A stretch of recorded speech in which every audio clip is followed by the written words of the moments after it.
Так, промежуточный этап здесь.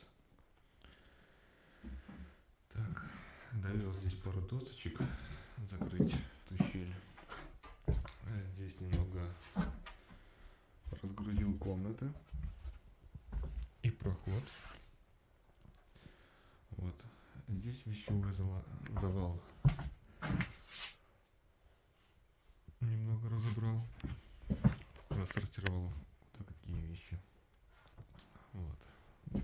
Здесь проход освободил, кухню сдвинул сюда. Вот. И здесь убрал тоже из-под ног все мешки, пакеты, коробки.